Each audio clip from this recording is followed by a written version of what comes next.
الحمد لله رب العالمين والعاقبة للمتقين والصلاة والسلام على سيدنا ومولانا محمد وعلى آله وأصحابه أجمعين. اما بعد، نجاست یعنی مرداری. نجاست دوه ډولونه لري. یو ته ویل کېږي نجاست حقیقي او بل ته ویل کېږي نجاست حکمي. نجاست حقیقي هغه نجاست ته ویل کېږي چې رنګ، بوی ولري، جسم ولري، یا په سترګو لیدل کېږي یا محسوسېږي. حقیقي نجاست وي، دا ذات یې مردار وي، په سترګو لیدل کېږي، په پزه باندې یې بوی محسوسېږي، نو هغه ته حقیقي نجاست وایي. دغه حقیقي نجاست بیا دوه ډولونه لري: غلیظه سخت او خفیفه سپک.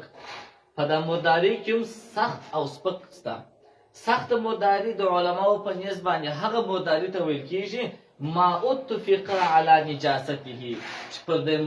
مرداروالي باندې د ټولو علماو اتفاق وي. ولا بلوا فی اصابته، او دا خلکو ته رسېده ده په بلوا سره دی وي، یعنی دا مرداري سړی کولی شي چې ځان ورڅخه وساتي. کله کله داسې وي چې یو شی مردار وي خو د حفاظت سړی داسې نه کولی، یو کس نه، دوه کسه نه، بلکې په مجموع کې په دې ښار کې چې څونه انسانان دي دا ټوله بس په دې کې مبتلا یي، د مرداري وررسېږي. لکه په یوه زمانه کې داسې وه چې په د لښتیانو کې یا مثلا پر دا کوڅو کې دا پخ سوي نه وي، سړکان پخ سوي نه وه، نو پر دا لوشي به بهېدلې یا په د اوبه د پر دا سړکانو بهېدلې، نو د دغه سړکانو د مرداریو څخه سړي ځان نسوی ساتلی، نو هغه بیا سخت مرداري د علماو په نیز نه وه، ځکه عمومي بلوا وه، یعنې عمومي د خلک په دې مشکلاتو کې اخته وه. داسې نه و چې یو یا دوه یا درې یا د یو کلي خلک یا په مجموع کې د دې ښار خلک به د دې مشکل سره مخ وه، نو بیا هغه مرداري سخته نه وه، ځکه چې هغه عمومي بلوا وه. د عمومي بلوا په خاطر باندې هم یو مرداري د سختوالي څخه سپکوالي ته راځي، پر خلکو باندې د اسانتیا په خاطر باندې. نو سخته مرداري چې د غلیظه مرداري چې د ما اتفق علی نجاسته، هغه د چې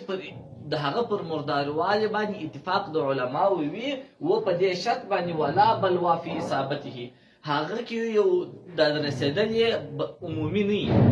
عموما داسې یو شی نه وي. و که د دوو درو کسانو ځان نه سوی ځینې ساتلی، مثلا د خبرې د کسابانو دغه چې دی کساب چې کله پسه حلالوي هغه یو خو هغه بهیدونکي ویني چې وبهېدلې، هغه په شک او تلې مردارې دي، سخته مرداري ده. یا دا نورې وینه چې پر دا غوښو باندې پاتې وي، دا خو نو ټولو خلکو ته نه رسېږي، یوازې کساب ته رسېږي. خفیفه ما اتفق فی نجاسته او بلوا فی اصابته. سپکه مرداري هغه ده چې د هغه په مرداروالي کې اختلاف وي. په یو روایت کې هغه داسې وي چې د هغه مرداروالي نه یې دغه سوی، د هغه مرداروالي نه بیان سوی، په بل روایت کې د هغه مرداروالي بیان سوی وي. لکه مثلا د خبر د هغه حیوانانو بولي سپکه مرداري ده چې غوښې خوړل کېږي، ځکه چې په یو حدیث شریف کې راځي چې رسول الله صلی الله علیه وسلم هغه قوم د عرینین ته وویل، عرینین یو قوم و چې مدینې منورې ته ولاړله، او بیا د هغه مدینې منورې هوا پر دوی سمه ونه لګېدله، نو دوی ته یو ډول مرض پیدا سو. بیا وایي دوی نبي علیه الصلاة وسلام ته وویل چې دغسې مشکل راپېښ سوی دی. نبي علیه الصلاة وسلام دوی ته امر وکړي چې تاسو ولاړ سئ هلته پر بیابان باندې یو ځای ور وښئ چې په هغه ځای کې د صدقاتو دغه ستا اوښان ستا د دې بولو او شیدې سره ګډوئ، ښه سي، د مریضي به روغه سي. نو د دې روایت پر اساس باندې ډېر کسان علماو په دې دلیل ونیوی چې هغه حیوان چې غوښې خوړل کېږي د هغه بولې سپکه مرداري ده. حتی ځینې علماو ګه سره د هغه حیوانانو چې غوښې خوړل کېږي د هغه بولې ګه سره سپکه مرداري نه دی، ګه سره په مرداري کې نه دی حسابولی. که په مجموع کې ورته وګورې بولې دي، او که بل اړخ ته وګورې چې هغه بیا د دوا لپاره استعمال شوې ده، نو داسې خبره د مرداري هم سوله، خو پر هغه سخت مرداروالي باندې هم پاته نه سول. نو او بیا داسې وي او بلوا فی اصابته، یا داسې شی وي خو مرداري خو وي، مګر د عمومي بلوا په خاطر باندې داسې دي چې هېڅوک د هغه څخه ځان نه ساتلی، د ښار د منطقې اوسېدونکي اکثر د هغه شي سره ځان نه شي ساتلی، هغه څاڅکي وررسېږي. مثلا لکه دا د سړکانو اوبه، پر سړکانو چې کومې اوبه بهېږي، پر سړکانو باندې چې دا کومې دغه دي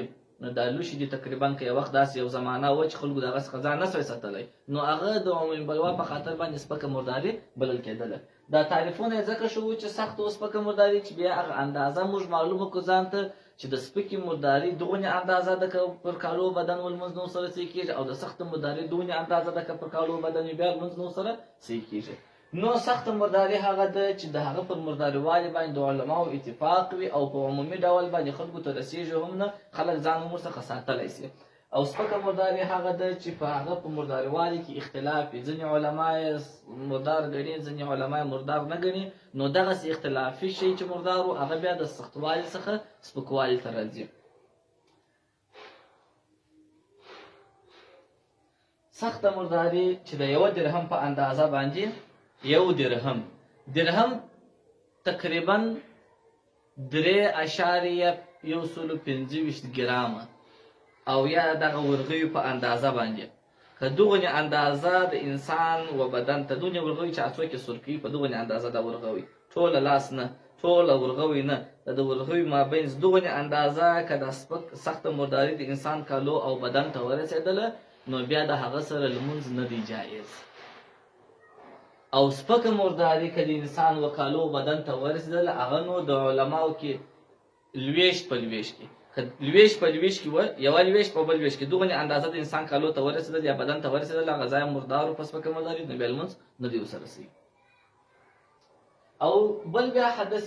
دغه د حکمي نجاست هغه نجاست ته ویل کېږي چې دی خو پخپله مردار نه دی، مرداري نه ده، نه په سترګو لیدل کېږي، نه محسوسېږي، نه په پزو محسوسېږي، په دا بوی محسوسولی شي، نه سړی په سترګو لیدلی شي، مګر بیا هم شریعت و هغه ته مرداري ویلي. دې ته ویل کېږي حدث